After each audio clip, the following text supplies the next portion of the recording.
Episode 21 of the What the Hell is Fen Research Doing About Brighter Shores' Combat saga just dropped. And with it, Samuel announced they're doing a beta build for the new combat changes to get player feedback directly. Yes, that's right, they're doing a beta for beta testing before pushing to early access. I dove right in and I didn't look just at the basic combat stuff, but dove deep into new areas, as well as the numbers and how they affect other professions as well. But before that, we'll start with my journey in the beta and the merge. In the beta, you can skip reading all this junk and type "I understand the beta" warnings to let you make an account. I don't know why they make you do that, I only read this part. After that, you can clone your existing character from in the main game, or choose to make a new one. My levels are 40 guard, 64 scout, 62 minefighter, and 206 watchperson. This put me at 342 total combat, just a little under that sum. This is a little surprising to me, but I remembered that the levels 0 through 20 of all 4 combats are far easier, so it makes sense.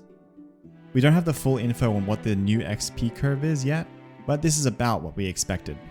I headed over to Hopeport, as when inspecting my combat levels, it appears that my next mobs to fight are in Hopeport. As per the striping system, if I were to have leveled normally, I would have progressed through each episode twice, and finally landed in Hopeport again for the 3rd time. You can also see here that the actives and passives were split up, as well as special rewards such as capes. This is across all of the professions as well, and is a very welcome change. When checking the gear, I found that when you take off every piece, you actually have 0 defenses. Putting it back on, I had 300 or so in every defense with my shield, and no percentages in sight. The tutorial still says that the number indicates the amount of protection, which isn't super clear, but when in combat, it is far more intuitive, which I will get to soon. Opening the quartermaster, I found that all my gear was changed as expected and used a generic combat level across all episodes, but also that we had all of our bank slots still. They were also organized by their equipment slot. On top of that, the auto armor system has changed to let you choose a specific defense instead of being episodic. Heading into combat, right away it felt more consistent. There's a couple of things to note here, and the first thing is our total HP, which increases by 10 every level. Normally it's 3 HP, and it increases exponentially, mostly at the later levels where it doubles from 400 to 500, levels not many people reach. Getting 10 HP per level makes the early levels far more comfortable. I was able to kill level 9 goblins at level 12, as I should be able to, without a problem, and that was without armor on. Armor itself makes an incredible difference. Currently in the game, when you get an armor drop, it's a bit of a joke because you can barely feel its impact. In fact, many people have found that due to RNG variants, if you take all your armor off in the base game and fight, it's no harder than fighting with the gear on. Now, armor has a much stronger impact in your performance in fights. If I take my armor off, I get hit with 600s and higher regularly. But with only standard green gear, these same death crows can only hit me 350s at most. It's extremely noticeable at lower levels too. If I fight the hair beast with no armor on, it's a toss up and I generally die. But if I put all my armor on, I don't have a problem at all. Not only that, but shields make a major impact now. Samuel seemed to imply that the 2-handers were previously broken in his most recent stream, in that the shield damage reduction was incorrectly being applied. Now, when you switch from a 2-hander to a 1-hander, you will find that the damage range is actually affected, and it's notable as well. That crow that can hit me easily for 350s earlier can barely scratch 300 when using a 1-hander and a shield. 2-handers will still likely be the best due to logic that DPS equals experience, but the option being present, especially when you get a solid 1-hander drop, is great. These number changes all make the combat feel much less like a frustrating RNG experience.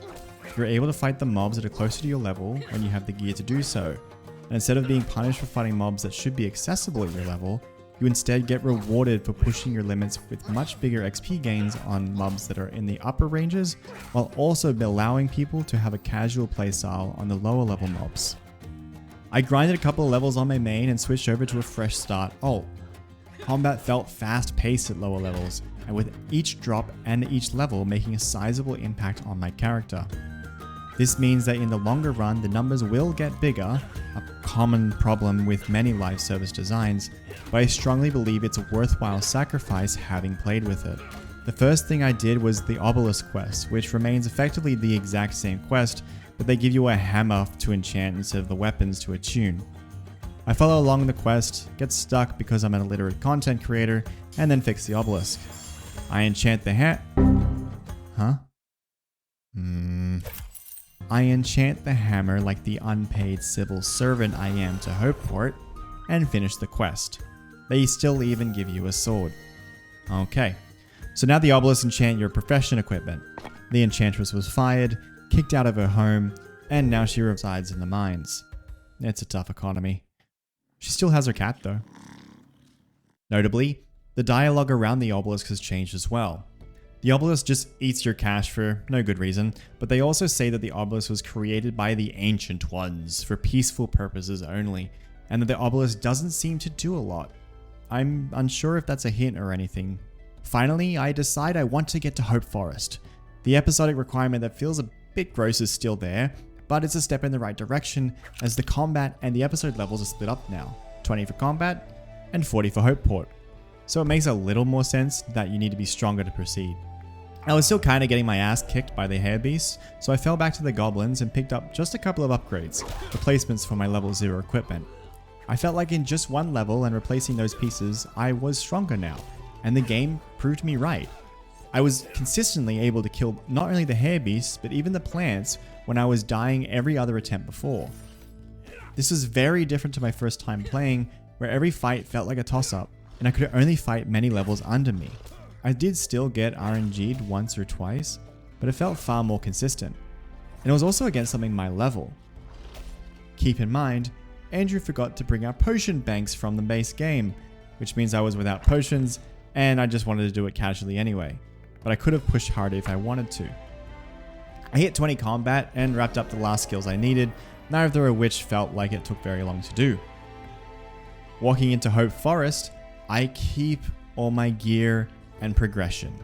Corporal Binns even tells me that if I feel too weak, I can go back to Hopeport to train. Just like a real RPG. We did it. We remembered how RPGs work.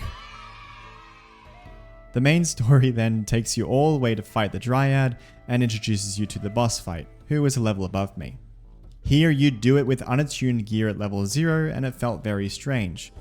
In fact, I forgot about this entirely, but this is the first thing you do in Hope Forest before you even unlock any mobs to fight. To get the Hope Forest gear in the first place, you have to try it and fight once. I kill the stag, go to the pooling and pick the piss mage since it's going to be deleted anyway. Dryad Mummy calls me out and then I go on adventuring again. Just to see if I could, I moop and tricked some bears and killed them with no trouble. That was my experience with the beta so far, but I also did some investigation into bigger changes and deeper mechanics. For the combat mechanics directly, the XP penalty caps at 25%, but there is an XP drop curve on top of that. For example, when I was level 343, a hairbeast gave 1,000 more experience than at 344. This is like traditional MMO leveling, where the higher level gap between you and the mob, you get more experience for it. This appears to affect everything though, and is separate to the 25% XP penalty, which is a modifier applied after. One other change as well is that your damage is reduced when fighting significantly lower level enemies. For example, fighting a level 3 crow at 344 left me hitting 20s. So, if the XP penalty caps at 25%, dens are super strong now, right? Well, kind of. The answer is we're not sure yet. The way that dens work is that they're level 56 plus the den level. So for example, my 219 dens are 275. But there is a major problem with this. There is evidence that suggests the new combat XP wall exists, and it's at level 800. But with level 219 dens, I'm getting post 200 wall detective experience and pre 200 combat experience, making combat level way faster, and thus severely reducing the value of the combat XP. 451 crime dens don't even come close to this either, so you will end up doing dens at far higher combats now. If XP works exactly like it does now, then there will be even a faster detective experience, but very bad combat experience, almost worthless. In addition to that, there appears to be a bug right now with dens that they're given even less detective experience than intended, likely due to the XP drop curve I mentioned earlier. Capes work exactly as described. There is now an episode cape for each episode that requires 50, 100, 200, and 500 of all the professions in that episode. They use the current combat cape designs with the episode's icon on it. Oh, and they're very expensive. Combat capes have a motif based on your faction and start out as copper. When you get beyond 500, instead of getting extremely long, unfortunately, the color for the segments is updated from copper, silver, gold, and platinum at 2000. Alchemy has changed quite a lot, rendering my last video of misinformation. Thanks, Andrew. Specifically, there are now combat-specific alchemy drops in episode 2, 3, and 4, as well as changes to the existing ones. Hope Forest is the source of all potent health potion mats. Chronopolis has mats for potent fear potions, and the mines have changed so all 10 enemies drop a mat for the mines experience pots. This effectively makes it so combat spreads more evenly and is useful towards alchemy in general. But the mines remain the strong combat-focused method for training alchemy. Materials drop based on the mob and are accessible regardless of the skin. This means that you'll always have access to alchemy ingredients, and you also unlock them far earlier. And the materials have changed price depending on whether the level went up or down. The biggest example of this is the 35% potent health potion, which would normally cost almost 26 silver to make when buying the mats, but now only costs 2 silver and 590 copper. Conversely, the profitable 25% pot and similar pots no longer drop from very low combat levels, making them much more expensive and a loss to buy and make. The potent potion prices have shifted around as well, and while I don't have the alchemy level to test them all, I can say that some of the profitable potions are not as profitable anymore, but alchemy overall is easier to train, especially when you get to the expensive later levels. Gatherer and Forager are unaffected in my testing. Finally, all combat mobs drop their respective ingredients. So whether you're combat level 32 or 1634, you can get resources you need for alchemy and still get relevant experience. The only issue that remains with this is that when you're 300 levels higher than the mob you want the alchemy ingredients for, you will effectively get no experience from fighting it. This isn't great, but it's better than them being literally inaccessible other than the shop, which is what happens at current level max Mindfighter. Weapon crafting works as expected, with the large level ranges being craftable. Right now, the biggest problem with crafting is it takes me literally 10 UI clicks to make one weapon for my combat level. I highly suggest we get some form of button that lets us make our level or make the last level we just chose once again, ideally in the right-click submenu to reduce clicks overall. Combat passives extend out all the way to 536 knowledge points, which is crazy, a little higher than maxing all 4 combat passives would be today. That's 134 levels when dumped into pre-200s, by the way. They also added new areas in the mines. This pathway in the race room leads to a new area, for example. What could it... Yep, it's these things. It's a passive monster. This was super disappointing. Andrew teased these the other week and they looked genuinely awesome. I love the detail that every mushroom monster has its own type of mushrooms. But what was teased here was effectively a monster that you click on and then literally close the game. Players will run wild with this kind of leak, including myself, but it turns out mechanically they just exist to fill out the alchemy passives more. It's YouTuber opinion time. Overall, I was very happy with the whole experience because it opens up the world for the player. It's still a linear progression and storyline, but it has already opened up player choice and agency. One of the core arguments people have against the merge is that it's the same. That walking into Hope Forest at level 20 and mobs being level 20 is no different to them being level 0. But it is different.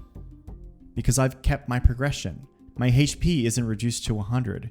If I overtrained in Hopeport, I'd keep that training. If I got an epic item in my journey, I'd carry it with me to the other episodes.